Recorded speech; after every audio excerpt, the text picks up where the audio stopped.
So, usapang katatakutan muna tayo. So, kakagising ko lang ngayon guys. Nagpahinga ako buong araw at kakain lang kami sa labas. So, ito nga, sa isang social media account ko, may nagtanong sa akin kung may nagparamdam na ba daw na multo. And guess what guys? Hindi ako ang nadali. Ate ko. So, ilalagay ko dito yung screenshot. Dito tayo mag-start ng kwento. Wait, aalamin ko muna kung paano yung green screen die. So, meron kaming GC dito sa Japan, yung mga nagpunta ng Japan. At ito yung screenshot. Basahin nyo na lang. Wait lang. So, ito siya.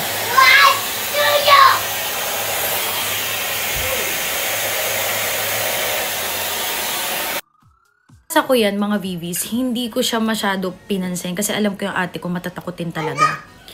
So, dalawa kasi ang Airbnb namin. Isa to at saka isa sa kabila, parang 20 minutes away dito. So, yung driver namin, una silang pinipick up.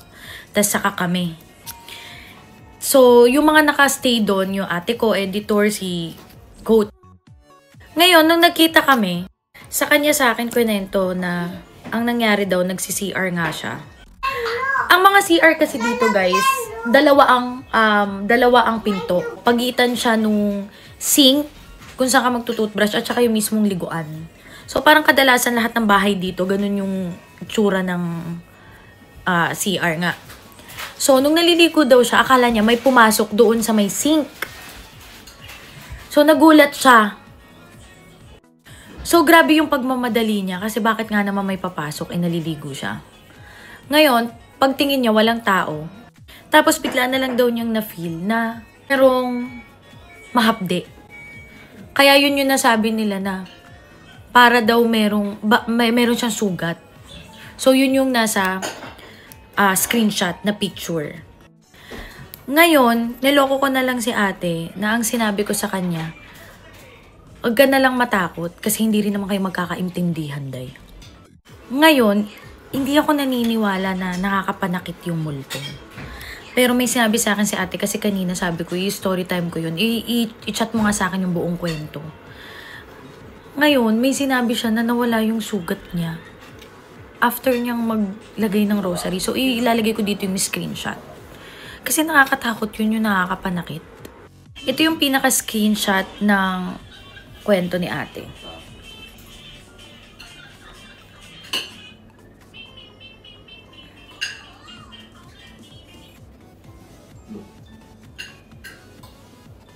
So, yun siya guys.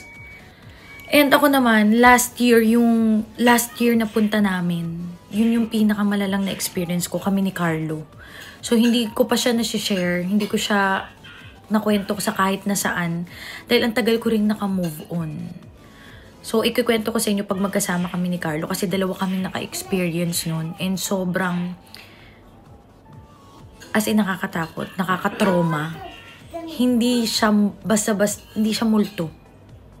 As in, feeling ko iba-follow niya sa amin yan, hindi naman dyan. Tara! May helmet na ako. Oh, loko. Parachute man. At ang pinaka-the best na regalo mo kay Kuya Mami ay, close your eyes. Now open. Minecraft sa Nintendo Switch. Sabi sa'yo meron eh. Yan yung mga kinikilig-kilig ako. Hawakan mo, ikaw mag-video kay Mami. Videoan mo ako. Videoan mo ako. Ganito, okay? Nakikita mo? Kita mo, Bella? Bella? Kita mo si Mami? Kita mo? Okay?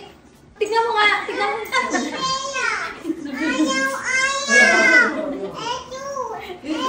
Ito sa'yo. Tignan mo si Mami. Ito.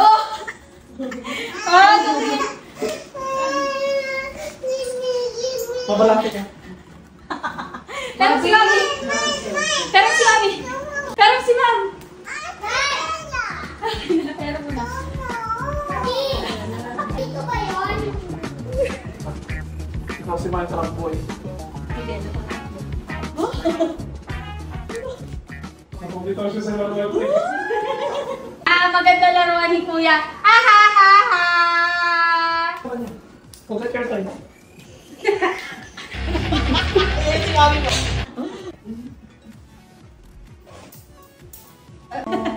Hindi ka rin ba yun?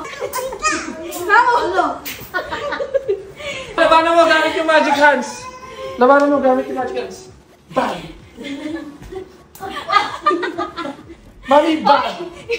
Ipapalo niya sa akin.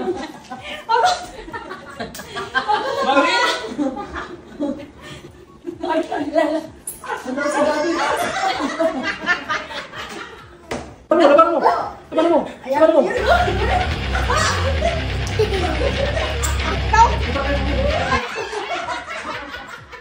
Sabay takbo.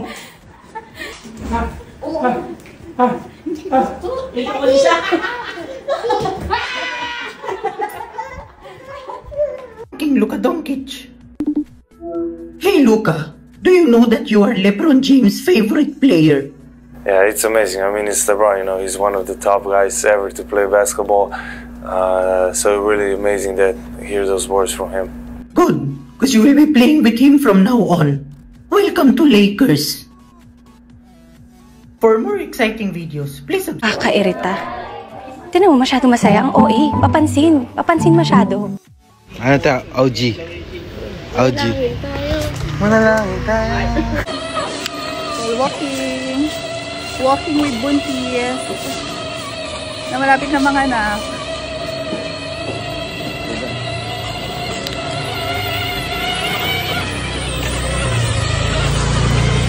Nakahawak pa sa pinsan niya.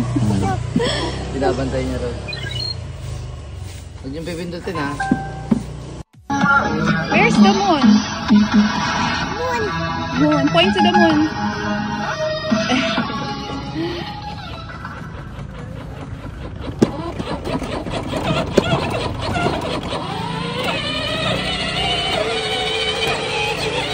Okay.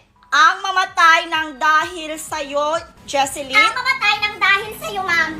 Ibig sabihin po nito ay kabayanihan ng mga Pilipino na isinakripisyo ang kanilang buhay para sa kalayaan ng ating bansang Pilipinas.